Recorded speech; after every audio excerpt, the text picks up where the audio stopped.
Hey guys, and welcome to Thrift Shop Flip. Today we're going to be doing something really different. We're going to be creating our own custom whiteboard.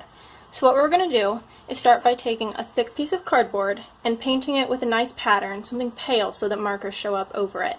And then we're going to take a piece of self-adhesive lamination and lay that over top to get the wipe-off finish.